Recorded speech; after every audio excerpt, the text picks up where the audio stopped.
Hey guys, welcome back to my channel. In today's video, I'm going to be sharing this delicious, soft Mithai recipe. This one right here is going to melt in your mouth. It's going to have a nice fluffiness and a great richness to it.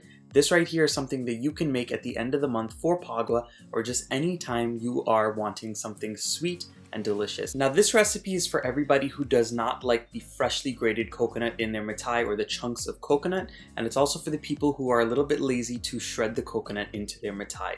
I'm going to show you what ingredient I use to get that rich coconut flavor without the extra work. So let's get into it, guys. The first thing that we're going to do is start off with the wet ingredients. So in my measuring cup here, I'm starting off with 1 cup of evaporated milk, and I'm going to go in with some vanilla essence as well as some almond essence. And once all of your wet ingredients are in the measuring cup, you're just going to stir it around well and set it to the side.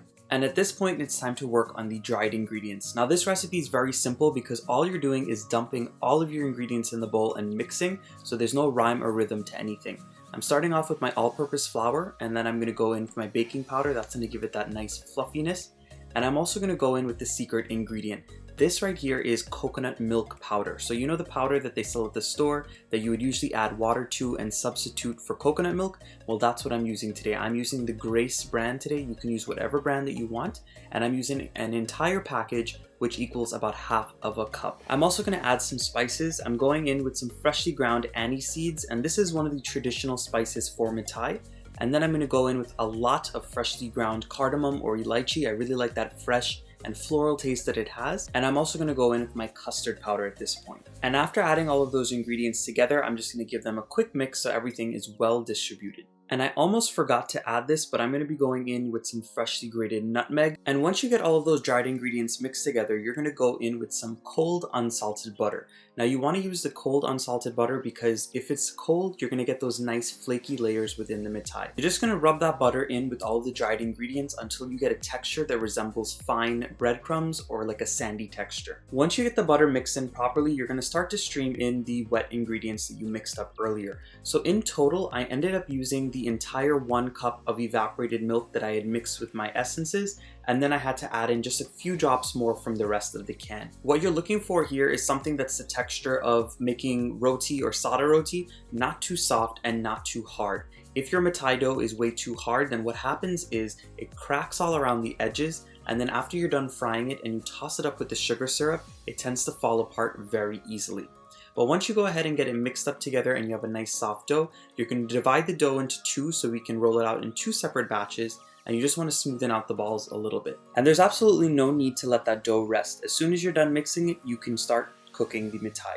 So what I'm doing is I'm taking one of my balls and I'm going to dust it with some dried flour, and I'm going to roll it out until I get to about 1/2 inch thickness. You do not want to make it too thin because if it's too thin, then the Mithais are going to dry out. But of course, I do know that some people like their Mithai to be a little thinner, some people like it to be a little thicker, so go ahead and do it as per your own preferences. But once you get it rolled out to your desired thickness, you're going to cut it up into whatever shapes that you wish. The traditional shapes, of course, are triangles and little rectangle or diamond shapes. So I'm just going to do that, and I'm going to make them on the smaller side today. You can make them as big or as small as you want. Once you get a batch of Mithai cut out, you're going to go ahead and start the frying process. So in some vegetable oil that I've had preheating on a medium-high heat, I'm going to add in a batch of the Mithai without overcrowding the pan, and I'm going to fry it for about 3 minutes or until they are golden brown all over. Remember, you don't want to make these too dark and you don't want to make them too light.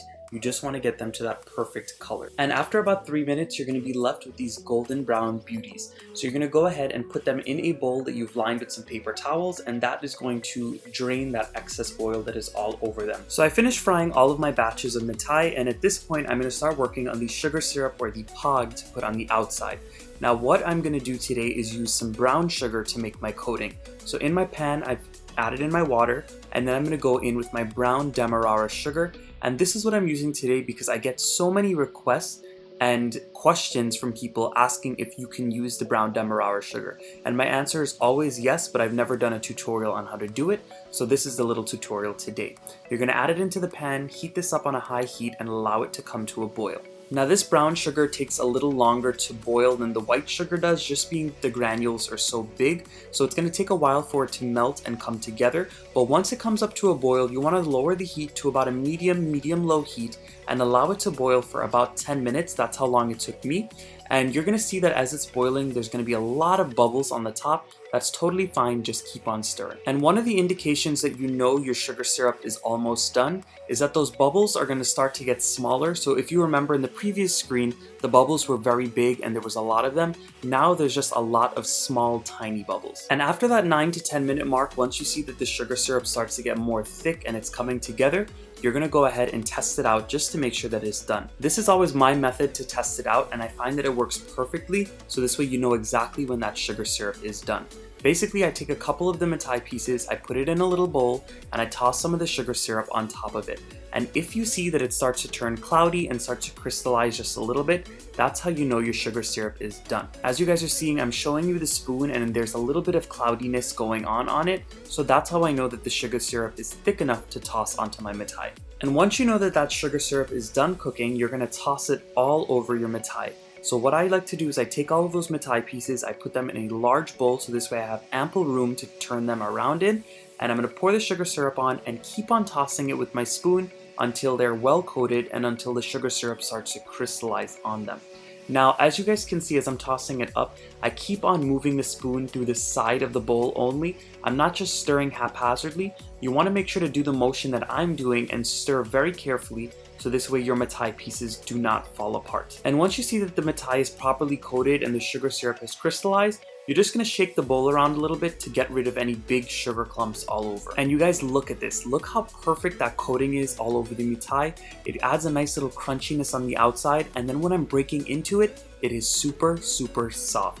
This Mithai right here, if you're looking for a melt in your mouth Mithai, give this recipe a try. Now, if you guys enjoyed this recipe today, please don't forget to give this video a nice big thumbs up. Subscribe to my channel if you are not subscribed yet, and drop those comments down below and let me know what I should make next. I'll see you guys again very soon in one of my next videos. Bye everyone.